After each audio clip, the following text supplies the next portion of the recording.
Today, the Executive Officer with Foundation for Rabbit Free Australia.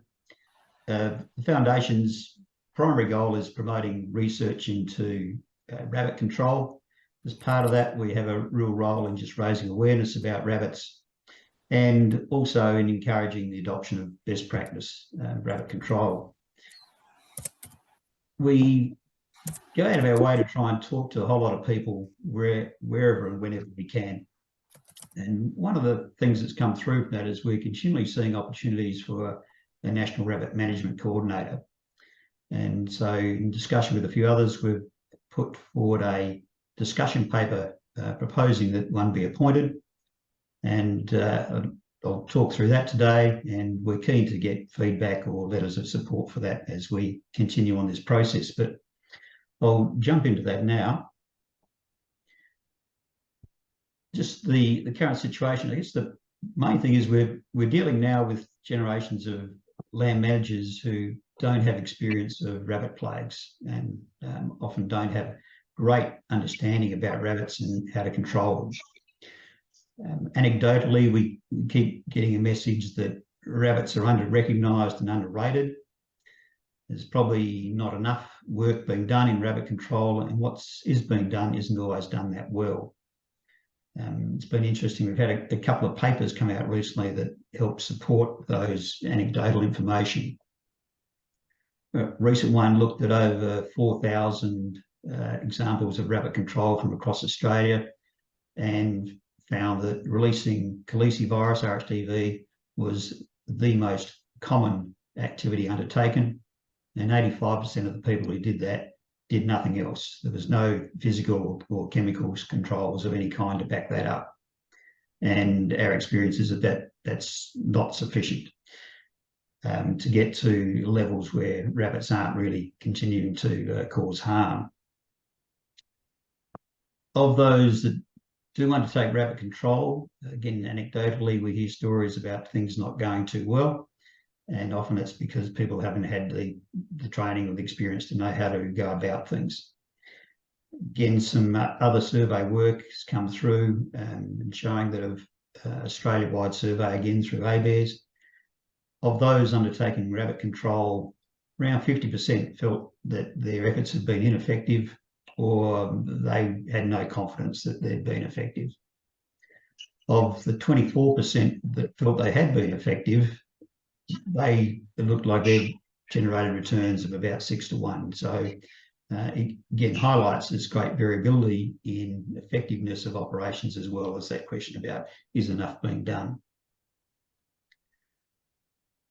The needs, and these are general needs, and I'll focus in a little bit more in a moment on where we think the rabbit coordinator could fall in, but certainly those top couple there about raising the profile of rabbits. It's not just with land managers, it's with government agencies, research institutions, and community, just to make sure there's ongoing support for actions on rabbits.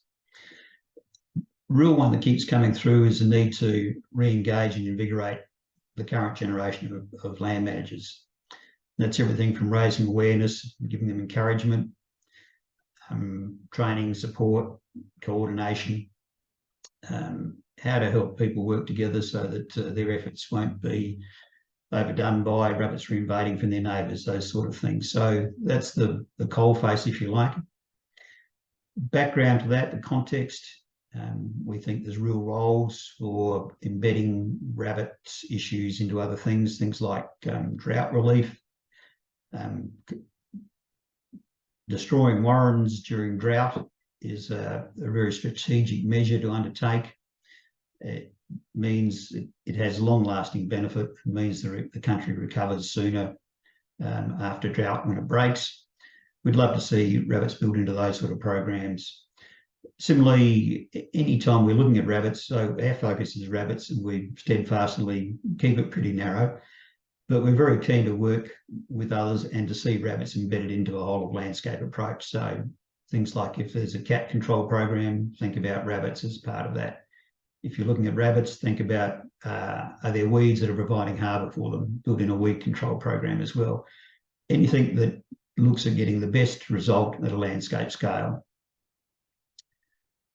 One of the things we don't have either is a good feel for just where rabbits are a problem and how we're going in that ongoing arms race between rabbits and biocontrols.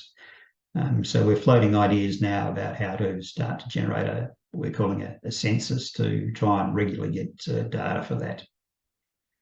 And we're also conscious about the lack of clear structures and networks from scales from national down through to states and regions.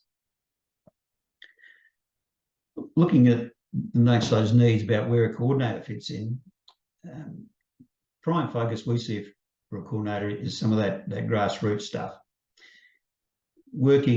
Being a conduit between what's happening nationally, being able to go to a national forum and let people understand immediately about problems from the field, and vice versa, alerting people to all sorts of opportunities that might be there through understanding better that national scene. But a prime thing is getting out and talking to people involved in rabbit management around Australia, understanding what their needs are and thinking about what sort of support can be applied more generally to assist that.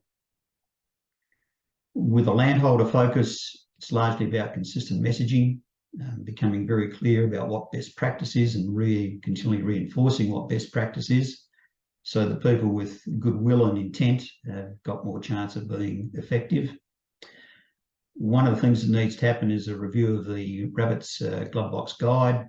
Rather than commissioning for that to be done, we'd really like to see that done through the coordinator, and so that there's a lot of consultation, and the final glove box guide will include voices from across Australia and resonate no matter where people are reading it. So those areas of consultation, collaboration, messaging, that's what we see as the prime role, but it certainly has the context of things to make that work too, about a whole lot of connections and networking and working with others to help build the commitment, so that it's easier for people in regions and landholders to go about doing the things that need to happen. So Justin, that's just a quick intro to it. All that story and a little bit more was in the discussion paper that we've got out.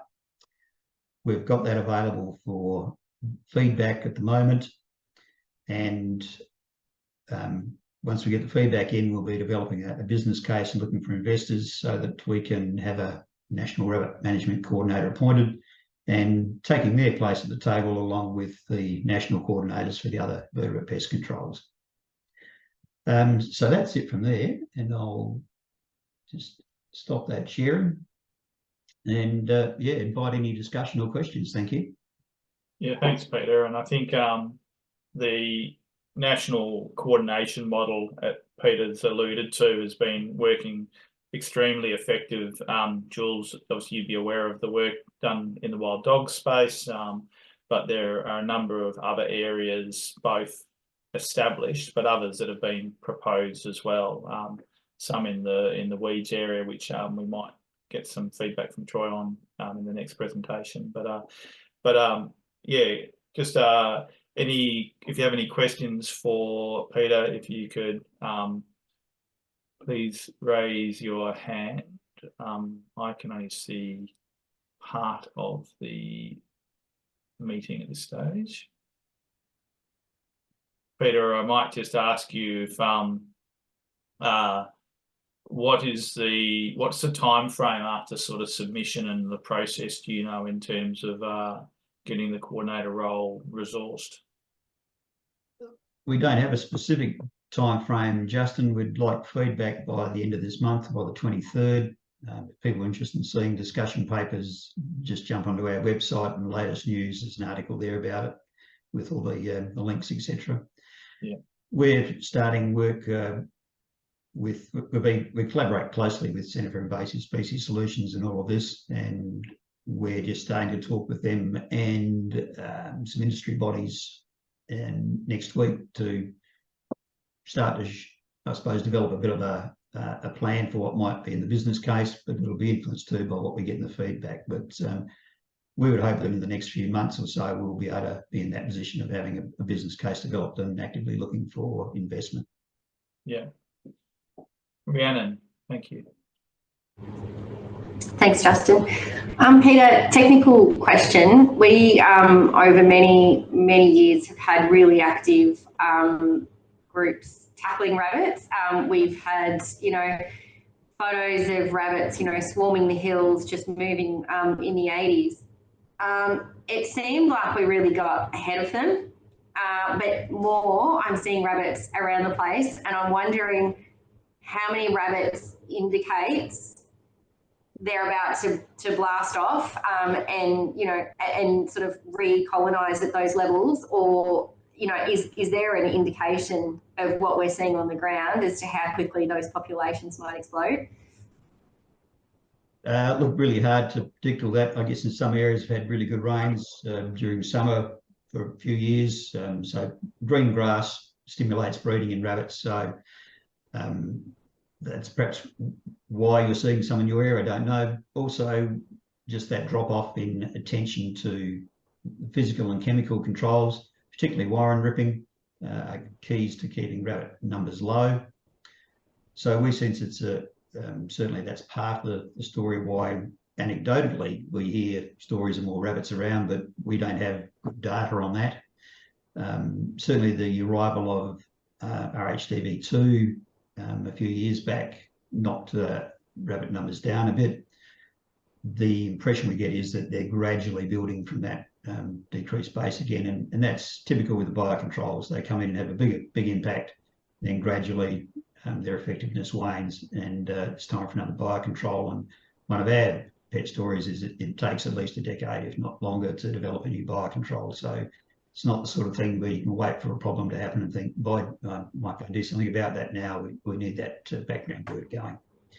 There was something I was going to say, but I've forgotten completely about it. Was anything else to your question about knowing when, or?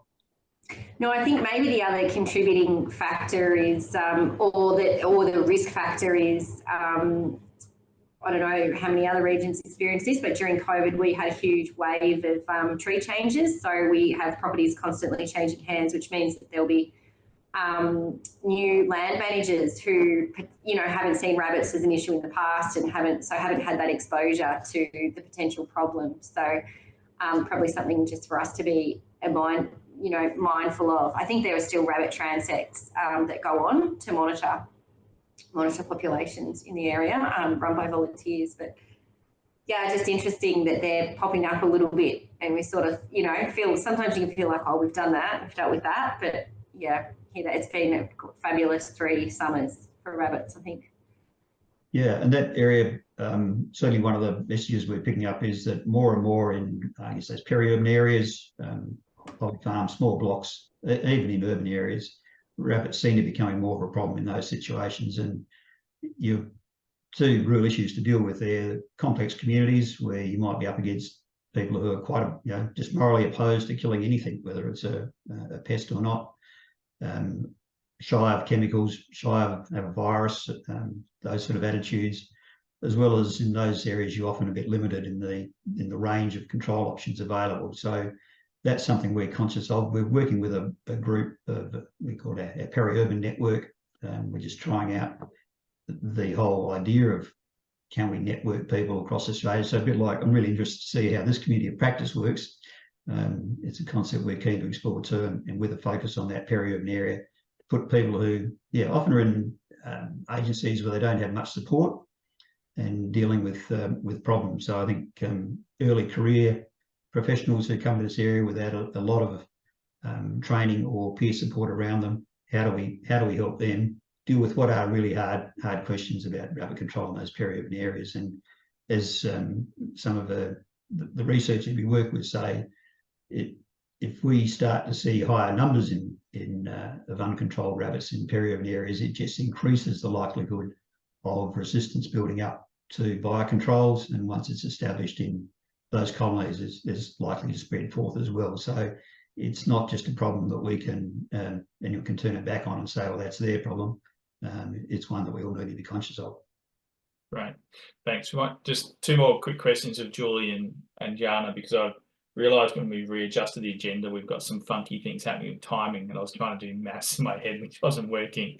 So Jules and then Jana, please, and we might move on to Troy. Yeah, mine was probably more of an observation than a question per se. Rabbits aren't a big issue up here, feral pigs are, deer are emerging, etc. But I guess one of the things that occurs to me from the comments coming in too is that a lot of this seems to be in isolation, and it's not a criticism or anything like that, it's just an observation that, you know, we've got rabbit control and a rabbit coordinator over here, we've got our wild dogs and our wild dog coordinator over here, we've got our deer person, we've got our pig stuff, and a lot of it doesn't seem to, and it's incredibly complex, but work in a landscape context and scale of things, because as people have said, you remove them over here, that has knock-on effects over there. And I can see that, yeah, we're sort of, I don't know, I don't have a solution, but just an observation. And just the comments about wild dogs / dingoes, if the group was interested, I'd be happy to bring along a scientist or two have really good knowledge in this space around the current science around wild dogs, dingoes, environmental effects, ecology, all of that kind of stuff, if there's interest. Right. Thanks. Okay, Julie, just quickly on that, Justin, I'm conscious of time. That whole idea of trying to bring all our vertebrate pests and our weed control together, etc., particularly that regional landscape scale, is something we're really keen to see happen. I mentioned we're after feedback right now, letters of support. If you've got ideas on how we can achieve that, it would be great to have that regional perspective on what could happen with these sorts of coordinators to help deliver that sort of coordinated program. Excellent. Thanks, Peter.